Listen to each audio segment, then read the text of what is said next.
My name is Jermaine Diagana, and the title of our report is Historical Criticism.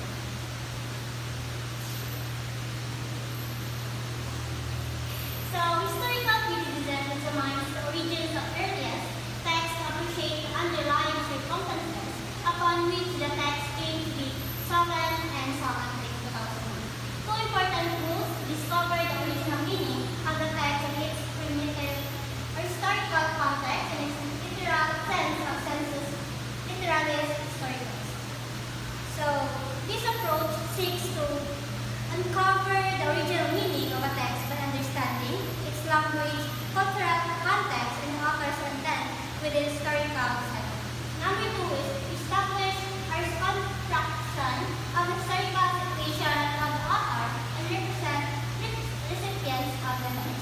So, this involves examining the historical, social, and cultural circumstances of the author and audience to be better understand the text's purpose and significance.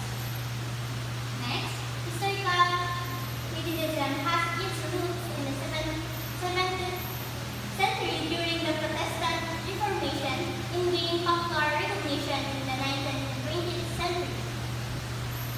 The absence of historical investigation paved the way of historical criticism, theories, and philosophical and theological interpretation. So, historical criticism originated in the 17th century during Protestant Reformation. As reformers emphasized returning to original sources of Scripture, it gained broader recognition in 19th and 20th centuries as scholars adopted more critical methods of analyzing text. Before this, the absence of historical investigation meant that interpretations often relied on philosophical and theological frameworks rather than contextual historical analysis. That's all. Go. I am Erica J. Iligan, and I am the second report. The two parts to a historical criticism. Part 1. To determine the authenticity of the material of provenance of a source. The critic should determine the origin of the material, its author, and the sources of information used. In historical criticism, determining the origin of the material, its author, and the sources of information used involves assessing the authenticity, reliability, and historical context of a document or artifacts. Criticism is used. External criticism is used in determining these facts. External criticism is a method used in historical analysis to determine the authenticity, provenance, and reliability of a historical source. It focuses on the physical and external characteristics of the source, such as its material, age, and origin, rather than its content.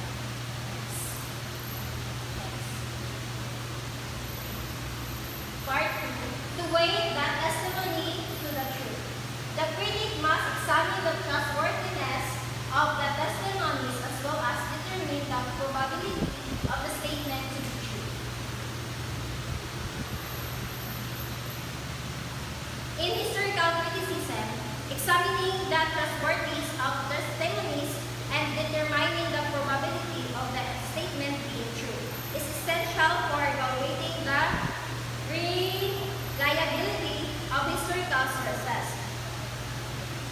For example, like Julius Caesar Commentary di Valio Galatio or Commentaries on the Gallic War.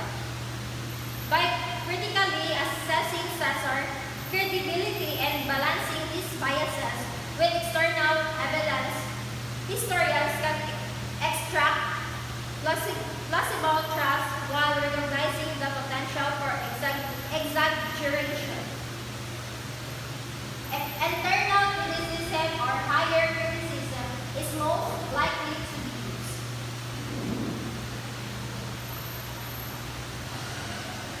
Internal criticism is also known as higher criticism. It's a method used to evaluate the content of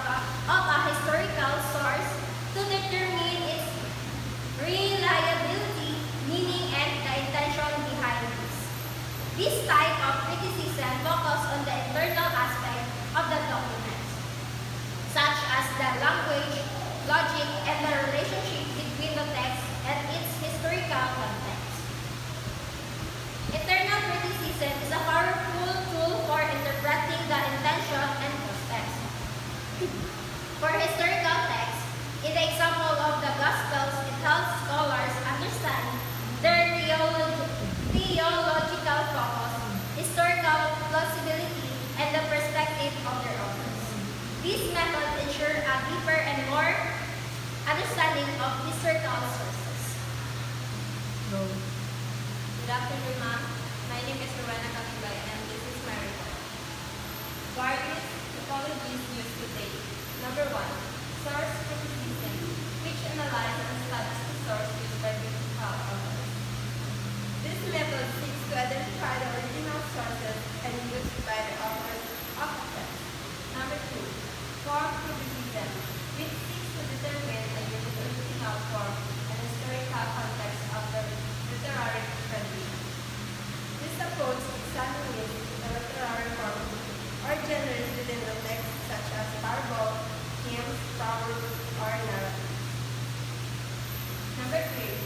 Reduction criticism, which regards the authors of the text as author of the source material, intention of the author. Reduction criticism focuses on how an author shape and organize the text. Good afternoon, everyone. My name is Nicole Lacorte, and this is the continuing report of Ms. Candido. Number 4. Traditional criticism, which attempts to trace the developmental stages of the oral tradition from its historical vertices to its literacy presentation. Traditional criticism is methods examines the historical traditions and oral transmission of the text. Before it was a writing down, it tries to understand how stories or teaching were passed down through generation and how they were shaped by different communities in biblical studies. Traditional criticism explore the oral tradition and the development of text before their written forms emerged.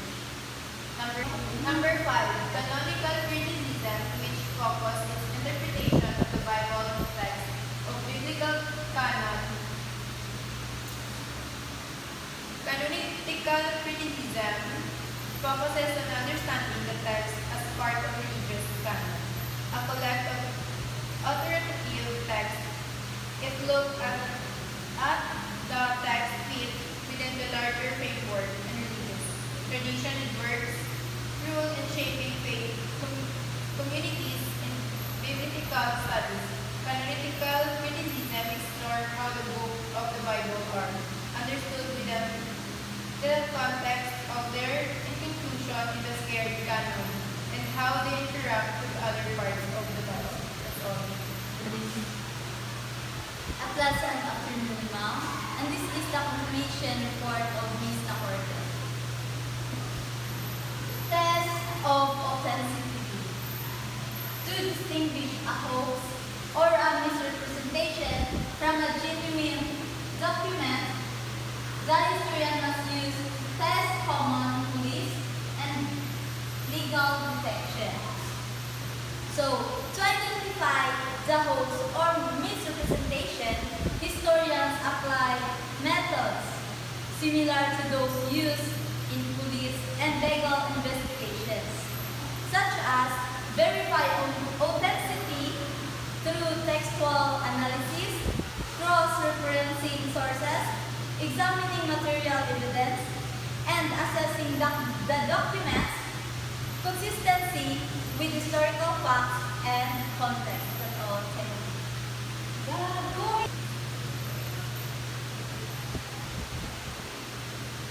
Making the best guess of the date of the document, he or she examines the materials to see whatever they are not anachronistic chronological inconsistency. First, paper was rare in Europe before in the 15th century and printing was unknown. Second, pencils did not exist therefore the 16th century. Typewriting was not invented until the 19th century. Indian paper came only at the end of the 19th century.